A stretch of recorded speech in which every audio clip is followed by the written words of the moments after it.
Designer Cho Myung-hee is loved and recognized for her creative bags. She incorporates unique items like mother of pearl, quilt, lacquer varnish, and Korean traditional craft to her bag design. And she adds a traditional and exclusive touch to them. Foreign buyers couldn't stop talking about her bags at a famous exhibition held in Paris, France in 2004. Her bags can be spotted in Europe as well as in the United States, the Middle East, and even South Africa. Designer Cho Myung-hee shows off the beauty of Korea to the global community through her bags. So let us meet her on today's Heart to Heart.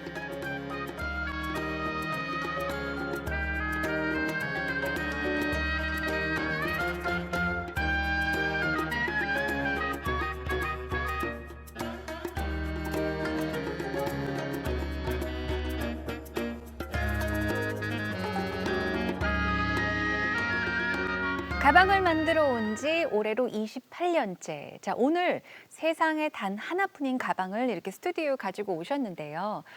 저희 앞에 가방이 3개가 놓여 있습니다. 먼저 이 작품, 가방에 대한 설명 부탁드립니다. 이 첫 번째 있는 가방은요, 네. 자개로 만들어진 가방이에요. 근데 요거는 제가 어렸을 때 어머니가 그 쓰시던 장롱이나 네. 소반 이런 곳에서 아이디어를 얻은 것인데요. 그 자개가 가지고 있는 그 화려하고도 그 은은하고 오묘한 빛깔에 매료되어서 제가 이거를 이제 디자인 아이디어로 쓰기 시작했고요. 이 소반백은 제가 이제 영국에서 그러니까 공원에서 커피나 뭐 샌드위치를 네네. 먹을 때 이게 이제 자꾸 쓰러지니까 이거를 가방으로 좀 활용을 해서 이 위에다가 커피나 샌드위치를 좀 넣고 그렇게 쓸 수 있는 가방이 없을까라고 네네. 이게 생각을 하다가 이 가방을 디자인하게 되었어요. 소재 자체도 자개 문양이 정말 독특한데요. 네, 요즘은 좀 아쉽게도 많이 좀 예전만큼 맞아요. 볼 기회가 많지가 않은 것 네. 같아요. 근데 이렇게 가방에 또 디자인으로 들어가니까 굉장히 새롭기도 하고 독특하고 또 예쁘기도 하네요. 네. 이 두 번째 가방 같은 경우는 또 소재하고 뭐 컨셉도 네. 함께 설명을 해주세요. 그러니까 저 가방은 체화 57이라고 네. 그 57로 이제 만든 가방인데요. 그 57은 그러니까 우리 자개에서 쓰는 것과 마찬가지로 칠을 하는 건데요.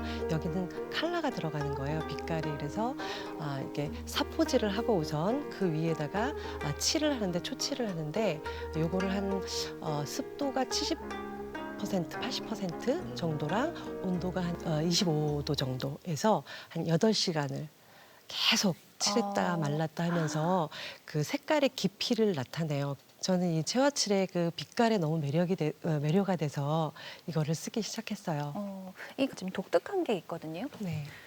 보통 우리가 이제 핸드백을 보면은 이렇게 들어서 보면은 이제 스트랩이 이 뒤쪽에 달린 게 아니라 보통 이쪽 가운데 달려 있다거나 아니면 이렇게 약간 대각선으로 달려 있는 경우가 많은데 이 가방 같은 경우는 몸에 닿는 부분 그 면에 양쪽 다 스트랩이 걸려 있거든요. 제가 디자인하는 방식이 네네. 한국적인 어떤 기술이나 공예 이런 것들을 조금 더 어떻게 보면 세계적인 어떤 그 디자인의 어떤 인스피레이션이라 네. 이제 접목시키는 경우가 많은데요. 음. 이거는 2차 대전 때 네. 그 방독면을 넣었던 그 방독면 마스크를 넣었던 그 가방에서 아이디어를 얻어가지고 네. 이거를 이제 만들어서 조금 이제 몸에 붙으면서 네네. 어떤 볼륨 있는 물건들이 들어갔을 때 조금 더 벌어질 수 있도록 그렇게 디자인이 된 거예요. 네, 맞아요. 이렇게 들으면 살짝 이렇게 네, 제껴질 것 넘어지게, 같은 네. 느낌. 그리고 이 세 번째 작품은 또 어떤 작품일까요? 한번 들어보시겠어요? 굉장히 가볍네요. 이건 이게 소재가 종이로 뭔가요? 만든 아. 가방이에요. 한지를 한 2cm에서 3cm 정도를 잘라서 그거를 꼬고 비벼서 그 두 가닥을 다시 또 비빈 다음에 이거를 짜는 방식인데 그거를 지승기법이라고 해요. 네. 그 옛날 조선 시대에 그 지승기법으로 만든 그 갑옷을 입을 정도로 이게 굉장히 튼튼하고 네. 예, 질긴 그런 친환경 소재라고 보면 될 것 같고요. 네네. 그런 이제 기술을 가지고 제가 좀 독특한 모양으로 가방을 만들었어요. 네. 제가 만져보면 이렇게 말랑말랑해요. 되게 부드럽고 네. 말랑말랑 하지만 굉장히 좀 탄탄하다는 그렇죠. 느낌이 들거든요. 네. 그래서 이게 나무에서 나온 거기 때문에 네. 거친 듯 하지만 네. 딱 만졌을 때 따뜻함을 느낄 수 있는 그런 온화함을 느낄 수 있는 그런 네. 소재예요. 색감도 굉장히 예쁜 것 같아요. 이 소재 발굴도 굉장한 일일 것 같은데 소재는 또 어떻게 결정을 하시나요? 소재를 찾는, 그러니까 한국적인 소재를 찾고 그런 네. 기술들을 찾아다니는데 정말 무척 공을 저는 들여요. 이제 그게 예를 들면 제가 이 자개를 찾기 위해서 네네. 통영까지 내려가서 그 자개를 만드시는 선생님들하고 같이 조개 네. 이제 자개 네. 조개에서 그게 어떻게 페어지고 어떻게 만들어지는지 그런 과정도 공부하고 또 장석을 만들기 위해서는 해남까지 내려가서 하기도 하고 또 저렇게 한지를 찾기 위해서 원주까지 내려가서 네. 또 공부도 하고 선생님들하고 만나서 또 이렇게 협업도 하고 네네. 그러니까 굉장히 어렵게 이렇게 찾아다니면서 제가 음. 한국적인 것을 이렇게 제 디자인에 활용하는 그런 방식입니다. 그리고 이 소재에 대한 애착이라고 할까요? 소재에 대한 애착이 있으신 네. 거로 알고 있는데 상당히 있어요. 네, 어떻게 해서 이 소재에 대한 애착이 생겼는지 그 음. 계기에 대해서 말씀 부탁드립니다. 그러니까 대부분의 바이어들이 네. 제 그 작품을 보고는 텍타일하다 이렇게 얘기를 해요. 텍타일. 만지고 싶다, 음. 만지고 싶은 디자인이다 이렇게 얘기를 해요. 그래서 제가 왜 그럴까 도대체. 근데 네. 제가 이 소재를 찾기 위해서 막 발품을 팔잖아요. 네. 어떤 소재를 쓰고 어떤 독특한 소재를 쓸까. 그런 것들을 제가 왜 그러는지에 대해서 고민을 해보지는 않았어요. 근데 가만히 생각해 보면 영국에서 그 아트스쿨 다닐 때 네. 뭔가를 이렇게 해오라 그러는데 제가 종이 한 장을 들고 그 연필을 가지고 바깥에 나가서 그 네. 아스팔트를 막 이렇게 긁어가지고 네. 거기에서 나오는 어떤 그 텍스처를 아. 가지고 제가 작업을 했던 그런 이제 기억이 음. 나는데 그런 거 하며 또 저렇게 한지로 짜는 거를 좋아하는 거 하며 네. 자개를 또 저렇게 붙이고 뭐 이런 거를 좋아하는 걸 보니까 아무래도 그 소재가 주는 어떤 질감에 대한 느낌을 네. 제가 그 디자인 그 요소로서 굉장히 좋아했던 것 같고 그러다 보니까 제가 디자인한 거에 대한 한 50%의 소재가 결정이 되면 디자인이 그냥 거의 정리되는 와. 이런 상황이 됐던 것 같아요. 네. 그럼 소재를 찾으시고 이제 컨셉도 디자인도 하신 다음에 그러니까 사실 이 과정이 굉장히 네. 궁금하거든요. 그러니까 디자인을 하는 것부터 시작해서 이제 가방이 만들어지는 그 과정이 어떤가요? 가방을 디자인할 때 네. 리서치에 시간을 굉장히 많이 할애를 해요. 근데 그 리서치라는 것은 제가 생각하는 시간이거든요. 네. 그러니까 아까 말씀드렸듯이 한국 소재를 뭐 찾아다니고 네네. 또 뭐 책을 읽고 그다음에 음. 뭐 영화를 본다거나 뭐 그러고 난 다음에는 이제 손이해야 되는 거죠. 발휘해야 되고 그래서 네네네. 쫓아다니면서 이제 뭐 스케치도 하고 그다음에 이제 샘플 제작도 해서 이 디자인이 완성이 되는 거거든요. 저 같은 일반 사람들이 생각을 네. 했을 때는 디자이너가 뭔가를 디자인을 하고 이제 컨셉을 잡고 하려면은 뭔가 보여지는 것에서 이제 영감을 얻는 거는 조금 이해할 수 있을 것 네, 같은데 네. 지금 말씀하신 것처럼 뭐 영화나 음. 책을 통해서 영감을 얻는다는 게 정확히 네. 어떤 건지 좀 이해가 안 가거든요. 예를 들어주실 그러니까 수 있을까요? 내가 이제 그 눈앞에서 현실적으로 금방 이걸 쓰기 위해서 네. 뭐 리서치하는 경우도 있지만 책이나 영화 같은 거는 금방 아이디어를 쓸 수는 없어요. 하지만 그거를 통해서 오래도록 내 뇌에 이게 이렇게 잠재해 있다가 내가 어떤 것을 딱 생각해낼 때 그것이 불현듯 떠오르는 그런 것이 있기 때문에 예를 들어서 뭐 철학책을 읽어도 상관이 없고 네. 뭐 가드닝에 대한 책을 읽어도 상관이 없고 그래서 그런 것들을 통해서 어떻게 보면 아이디어가 이렇게 축적돼 가는 그런 시간들이 아닌가 저는 그렇게 생각을 해요.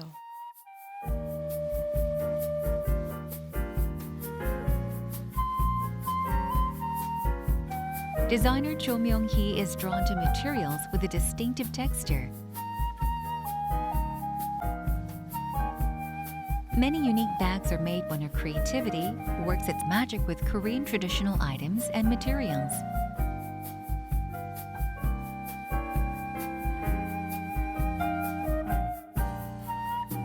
How are her bags received by the global community?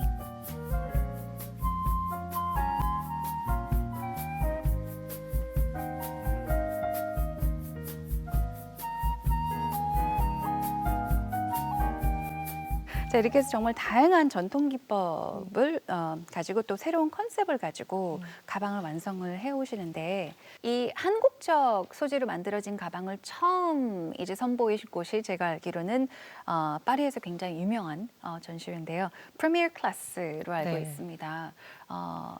일단은 이 프리미어 클래스가 어떤 전시회인지에 대한 설명을 좀 먼저 부탁드릴게요. 그 프리미어르 클래스는 파리에서 1년에 2번 정도 열리는 그 전시회인데요. 네네. 세계의 유명한 어떤 쟁쟁한 디자이너들이 참여를 하고 핫하다는 그 네. 백화점의 바이어들이 네네. 와서 이제 바잉을 하는 그런 곳인데요. 그렇게 좀 쟁쟁하다 보니까 제가 처음에 이 프리미어 클래스에 들어갈 때 삼수에서 들어갔어요. 삼수를 네, 하셨다고요? 네. 아, 그럼 이것도 이제 합격 그렇죠. 오디션 비슷하게 뭔가를 해야 네네. 되나? 예. 그래서 뭐 정말 전 세계에 있는 디자이너들이 다 여기에 이제 참가하고 싶어서 이제 그런 전시이고요. 저는 이제 여기서 첫 번째 전시를 통해서 네. 그 많은 바이어들로부터 호응을 얻을 수가 있었습니다. 네. 네. 어떤 반응들을 보이던가요, 바이어들이요? 보통 이제 그 제가 자개나 이런 한국적인 소재들을 많이 써서 이제 디자인을 하다 보니까 네. 아무래도 이쪽 바이어들이 봤을 때는 유니크하다, 뭔가 다르다. 그러니까 그동안 보았던 거랑은 완전히 다른 어떤 컨셉이다 보니까 네. 굉장히 관심들을 가지고 대부분의 바이어들은 유니크함을 굉장히 좋아했던 것 같아요. 네네. 그렇게 해서 일단 2004년도에 네. 처음으로 이제 프리미어 클래스에서 가방을 선보이신 거잖아요. 또 외국의 디자이너 관계자나 이제 바이어들이 가방을 볼 때 어떤 점을 좀 중점을 두고 보는지도 궁금하고요. 네. 한국과 좀 다르다면 만약에 비교를 하자면 어떤 부분들이 어떻게 다른지도 네. 궁금합니다. 우선은 그 해외 쪽에서는 유니크함을 먼저 봐요. 아. 이게 아이덴티티가 있고 다른 음. 브랜드랑 차별성이 있느냐, 네네. 또는 품질이 좋은가. 네. 그다음에 판매성이 당연히 이제 좋아야 되니까 그다음에 판매성으로 이어지는데, 한국 같은 경우는 우선 품질이나 판매성을 우선으로 하죠. 그래서 아무래도 독창성이나 유익한 면에서 보면 좀 바이어들의 어떤 선택 방법이 좀 다른 것 같아요. 네. 네. 자, 이렇게 유럽의 여러 나라는 물론 미국과 또 중동, 남아프리카 전 세계 20개국에 진출을 하셨잖아요. 다 헤아릴 수는 없어서 정확하게 몇 개 나라에 몇 개다라고는 이제 정확하게 기억은 네. 못하지만 한 20여 개국에 한 40개 매장 정도는 들어갔던 것 같아요. 네네. 근데 그렇게 될 수 있었던 이유가 사실은 제가 해외에서 진행되는 많은 전시들, 그 네. 굉장히 좋은 전시들에 참여를 했던 그런 이유 때문이었던 것 같고요. 런던 패션위크라든가 네. 프리미어 클래스 아까 말씀드린 거, 그다음에 뉴욕의 디자이너스 에이전시, 네. 또 이태리의 화이트쇼, 이런 전시들은 세계에서 굉장히 그 유명한 백화점의 바이어들이 이제 네. 바잉을 하는 곳이거든요. 그러니까 이런 전시들을 통해서 제 디자인들이 세계 각국으로 이렇게 퍼져나가지 않았나라는 생각이 듭니다. 이렇게 해외에서 먼저 주목을 받고 그 이후에 이제 국내로 오셨는데 국내로 이제 입점한 게 정확히 언제였는지 궁금합니다. 2010년에 제가 한국으로 이제 완전히 들어왔어요. 그전에는 아. 왔다 갔다 하면서 컨설팅도 네. 했지만, 특별한 계기가 있었나요? 그러니까 들어오게 된 계기는 제가 이제 같이 사업을 했던 언니가 사업이 부도 위기에 좀 놓이게 됐었어요. 근데 네네. 가족끼리 이제 힘을 합해야 하는 그런 현실이었고, 그래서 이제 한국에 있는 디자인 회사에 컨설팅을 하기 시작하면서 이제 한국으로 들어왔고, 네. 어떻게 보면 지금까지도 제가 디자인 회사에 컨설팅을 하게 된 그런 계기가 되었던 시기예요. 또 그 이후에는 제가 알기로는 또 전시 쪽으로 또 눈길을 네. 돌리셨어요. 네. 해외에 있을 적에는 이제 해외 전시를 통해서 바이어들을 만났지만, 한국에 들어오니까 이제 그럴 기회가 사실은 없잖아요. 그래서 제 작품도 좀 독특하다는 얘기도 있고 해서 갤러리 전시 쪽으로 제가 눈을 돌렸어요. 그때 처음에 했던 전시가 아마 그 가로수길에 있는 시몬느 핸드백 박물관에서 네. 이제 첫 전시를 하게 된 거고요. 아, 그때 처음 선보였던 게 이제 규방공예. 네. 그러니까 옛날에 조선시대에 있었던 규중치루 쟁론기라는 소설이 있어요. 근데 거기서 아씨들이 그 방에서 이렇게 술을 놓거나 네네. 뭐 누비를 하거나 이런 기법들을 가지고 새롭게 디자인을 해서 선보였던 그래서 어떻게 보면은 우리나라의 어떤 그런 오띠꾸뚜리의 네. 규방공예도 명품 반열에 올라갈 수 있다라는 거를 보여줬던 그런 전시죠. 네, 네. 네. 그 전시가 굉장히 좀 반응이 엄청났다는 얘기를 제가 들었거든요. 네네. 굉장히 웅장하고. 그때 왜냐하면 가방으로 이렇게 갤러리에서 전시를 한 경우가 별로 없었기 아. 때문에 프레스들도 많이 주목을 했었고요. 네네. 그다음에 또 관계자들도 많이 와서 봤었고 특히나 이제 그런 관객들, 학생도 그렇고 보통 이제 그 시민들 와서 보면서 우리 한국 걸 이렇게 할 수 있구나 네. 이런 어떤 자부심을 굉장히 가졌던 그런 전시였던 것 같아요. 그걸 하고 나서 이제 제가 조금 다른 전시를 해보고 싶어서 네. 어떻게 보면 가방이라는 거는 무엇을 넣는 곳이잖아요. 음. 넣고 결국은 이게 핸들이 있기 때문에 움직이는 거잖아요. 네. 그래서 이거를 모바일 가구라고 저는 생각을 했어요. 아. 그래서 그 예술의 전당에서 아뜰리에 스토리라는 그 전시를 하면서 네. 제가 이 가방이라는 것을 가구로 접목시키는 그런 음. 예, 또 어떻게 보면은 장르를 좀 넘어가는 그런 새로운 도전을 했던 네, 예, 네. 전시였어요. 굉장히 재밌네요. 그러고 나서 이제 또 다른 전시를 또 이어서 한 게 이제 네네. 자개 옷을 가지고 이제 음. 은하원이라는 전시를 해서 빛을 보여주는 전시를 했었고. 빛이요? 네네. 아. 그러니까 어떻게 보면 자개라는 거는 빛과 관련이 있잖아요. 네. 이게 오묘하고 환상적이고 이런 빛이. 네네. 그래서 그런 것들을 가지고 이제 어떤 미디어 아트랑 함께 예, 전시하는 그런 계기가 되었었죠.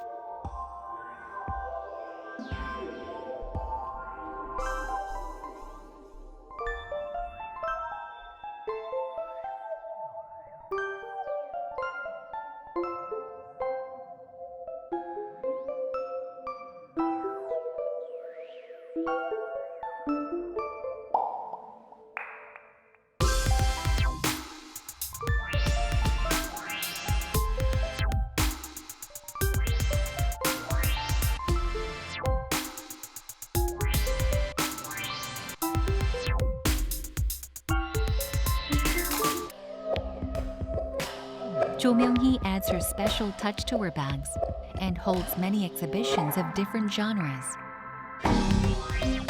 She caused quite a sensation in the Korean design industry with her bags.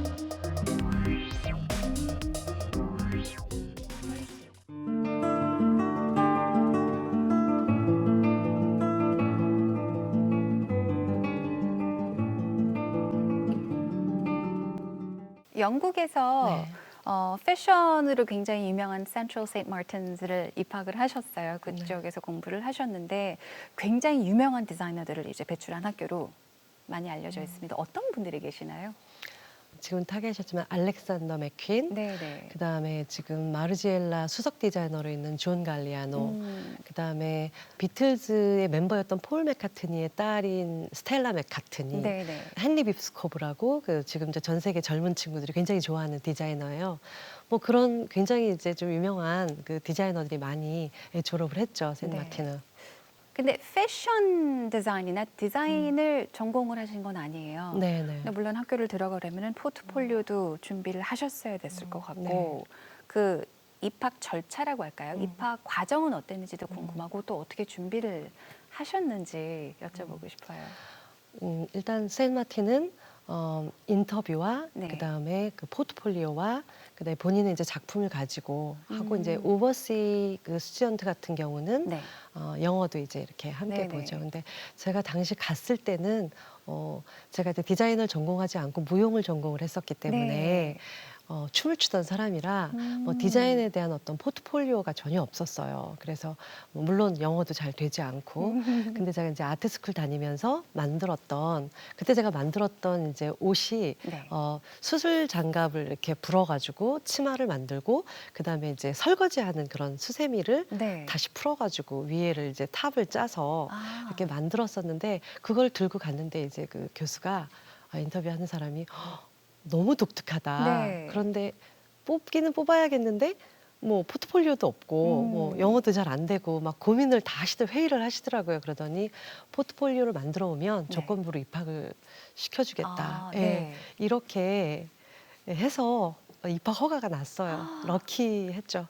포트폴리오로는 뭐를 준비해서 가셨나요? 포트폴리오는 보통 이제 아이디어 디벨롭한 과정하고 아, 그다음에 이제 옷을 만든 거 하고 네네. 그다음에 이제 뭐 스케치라든가 그다음에 뭐 음. 소재의 어떤 디벨롭이라든가 이런 것들이 필요하죠. 네.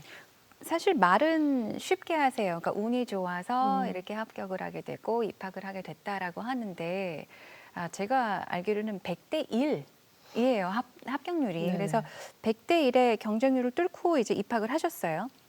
이제 학교를 다니기 시작을 하시면서 혹시 어떤 점들을 좀 느끼셨는지 배우셨는지 그 수업 방식도 좀 네네. 궁금하고요. 그런 학교는 과연 수업이 어떻게 진행이 되는지도 궁금하거든요. 네. 어떤 결과물을 이렇게 제출해서 그 결과물로 점수를 주는 이런 것보다는 과정을 굉장히 중요시하게 생각을 해요. 네. 그래서 예를 들면 뭐 내가 아이디어를 내서 그 아이디어가 천천히 변해가는 과정들을 굉장히 중요하게 생각하고 그다음에 이제 그 튜터하고 튜토리얼을 하면서 네. 1대1로 이 아이디어는 내가 보기엔 이런 것 같은데 이런 책을 한번 읽어볼래? 라고 얘기하면 본인이 스스로 생각하는 시간을 주는 그런 수업 방식이었어요. 그래서 저는 사실 그 수업 방식이 너무 이렇게 마음에 들었고 저랑 네. 잘 맞았는지 지금까지도 그 방식 때문에 그 훈련이 되어 있잖아요. 그런 네, 방식이. 네. 그래서 지금까지도 이 디자인을 할 수 있는 그런 원동력이 되지 않았나 하는 생각이 들고요. 참 지금 지나서 생각해 보니까 너무 좋은 수업 방식이었던 것 같아요. 네, 내가 생각할 수 있는 거를 네. 길러주는 그런 수업 방식 있잖아요. 내가 스스로 자생할 수 있도록 내가 스스로 성장할 수 있도록 네. 그 기회를 제공하는 그런 것들, 그런 거를 제가 제일 소중하게 배웠던 것 같아요. 네. 근데 사실 영국을 택하셨는데 왜 영국을 선택을 하셨는지 굉장히 궁금합니다.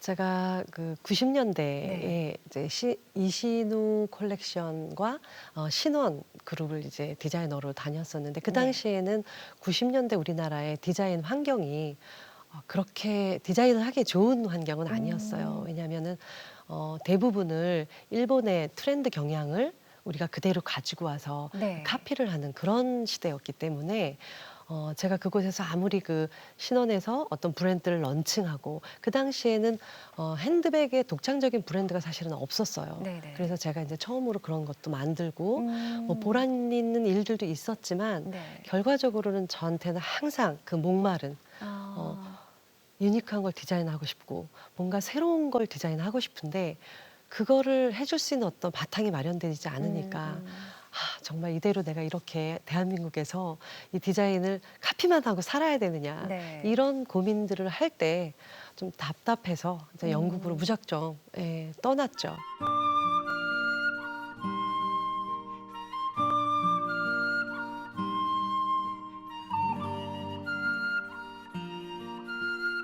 최근에도 굉장히 네. 창의력인 가방, 음. 네, 굉장히 독특한 유니크한 가방을 또 만드셔서 선을 보이셨어요. 어떤 네. 가방인가요? 이번에 그 코엑스에서 전시한 제주 말총을 활용한 그런 디자인이었는데 제주도에는 그 말총으로 만드는 옛날에 갓이나 뭐 탄건 이런 걸 만들던 말총이라는 소재가 있어요. 네. 굉장히 가볍고 질기고 그다음에 외부로부터의 어떤 그런 오염도 없어서 이거를 활용해서 그 새로운 그 기법으로 창의적인 디자인을 선보인 그런 전시였어요. 말총 소재. 음. 굉장히 좀 뻣뻣할 것 같고 좀 거칠 것 같은데 실제로 그 촉감이 어떤가요? 가방으로 만들어졌을 때 느낌? 촉감은 굉장히 부드러워요. 아. 예. 그리고 우리 머리카락을 생각해 보면 네네. 아시듯이 말 꼬리잖아요. 네네. 그러니까 어쨌든 이 헤어란 말이죠. 네. 그래서 그거를 만들어 놨을 때는 약간 샤이니하게 빛이 나고 네네네. 그리고 가볍고 그러면서도 탄성이 있어요. 그러니까 음. 스스로가 무너지지 않는 어떤 탄성이 있기 때문에 네. 굉장히 견고하죠. 아. 네. 이제 마지막으로 여쭤보고 싶은 게 앞으로 꼭 이루고 싶으신 꿈이 네. 있으시다면 한 말씀 부탁드립니다. 지금 제가 전라남도 장성에 네. 예술가들하고 좀 다양한 분야의 예술가들하고 그다음에 공예 쪽에 종사하시는 분들하고 함께 이렇게 연구하는 연구하면서 공부하는 그런 장소를 마련하고 있어요. 그곳에서 생각하고 그다음에 만들고 내 것을 또 새롭게 창조해가는 그렇게 네. 천천히 나의 작업을 이끌고 가는 그런 장소를 마련해서 그 유니크한 디자인을 또 그곳에서 새롭게 네. 하고 싶습니다. 이렇게 네. 멋진 말씀 감사드리고요. 이렇게 저에게 다시 한번 멋진 가방도 보여주시고 꼭 그런 장소를 꼭 만드시길 바라고 앞으로도 멋진 유니크한 가방 디자인을 오래오래 동안 봤으면 좋겠습니다. 오늘 함께 해주셔서 감사드립니다. 네, 감사합니다. 고맙습니다.